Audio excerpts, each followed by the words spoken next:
তো অনেক নাটক, অনেক অপেক্ষার পর ফাইনালে কিন্তু চ্যাম্পিয়ন্স ট্রফির জন্য ভারতীয় দল ঘোষণা করা হলো। আর এই দল অ্যানাউন্সের কথা ছিল কখন? দুপুর 12:30টায়। কিন্তু সেটা হলো প্রায় 3টের পর।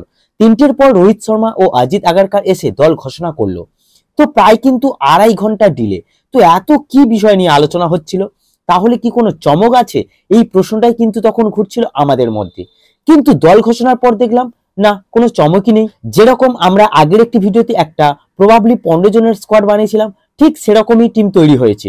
তবে কিছু জায়গায় প্রশ্ন অবশ্যই থাকছে। যেমন ধরো, মোহাম্মদ সিরাজকে কিন্তু আমরা সেই টিমে রেখেছিলাম, কিন্তু মোহাম্মদ সিরাজকে এখানে জায়গা দেওয়া হয়নি। সেখানে মাত্র 3টে ফাস্ট বোলার নিয়ে চ্যাম্পিয়ন্স ট্রফিতে নামছে ভারত। আর সেগুলো কারা?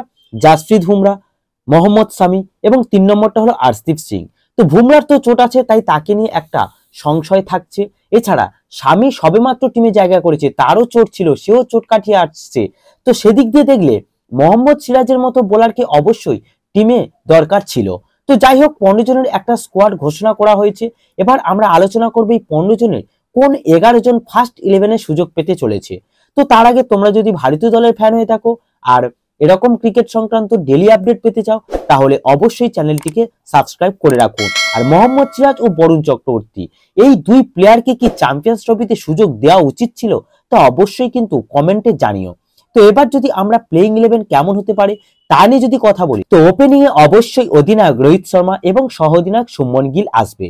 তো যেহেতু শুভমন গিল ভাইস ক্যাপ্টেন হিসাবে যাচ্ছে, তাই তার স্পটটা কিন্তু পাকা ধরে নিতেই পারি। তা না হলে জয়সওয়ালের কেও শুভমনের জায়গায় ভাবা যেতেই পারতো। তো এরপর মিডল অর্ডারে আসবে বিরাট কোহলি, শ্রেয়স আয়ার। এই 4টে জায়গা তো একদম পাকা। কিন্তু এবার যে প্রবলেমটা আসতে পারে সেটা হলো উইকেট কিপারের জায়গাটা। কারণ উইকেট কিপার হিসেবে ঋষভ পান্ত ও কে এল রাহুল দুজনেই ফর্মে রয়েছেন। তবে টিমে যেহেতু বেশিরভাগই ডানহাতি ব্যাটার রয়েছে, সেহেতু বামহাতি ব্যাটার হিসেবে কে এল এর আগে হয়তো পন্তকে সুযোগ দেওয়া হতে পারে। তো আমরা 5 নম্বর ব্যাটার হিসেবে অবশ্যই ঋষভ পান্তের সঙ্গেই যাচ্ছি। তো এবার অলরাউন্ডারদের তালিকায় সেখানে 6 নম্বরে হার্দিক পান্ডিয়া রয়েছে, এবং স্পিন বোলিং অলরাউন্ডার কথা বললে সেখানে 7 নম্বরে অক্ষর প্যাটেল অথবা জাদেজা, এবং 8 নম্বরে ওয়াশিংটন সুন্দর। এবার বোলারদের মধ্যে তোমরা 9 নম্বরে কুলদীপ যাদব, 10 নম্বরে মোহাম্মদ শামি এবং 11 নম্বরে জাসপ্রীত বুমরাকে দেখতে পারি। তবে এবার হচ্ছে জাসপ্রীত বুমরা যদি ফিট থাকে তবেই কিন্তু সে দলে জায়গা পাবে, না হলে কিন্তু ওই জায়গাটায় আমরা একজন বামহাতি বোলার অর্থাৎ আর্শদীপ সিংকেও খেলতে দেখতে পারি। তো এটাই হতে চলেছে চ্যাম্পিয়ন্স ট্রফির জন্য ভারতে প্লেইং 11। তবে কুলদীপ যাদবের জায়গায় হয়তো বরুণ চক্রবর্তীকে সুযোগ দেওয়া যেত, কারণ বিজয় হাজারে ট্রফিতে বরুণ ভালোই বল করেছে।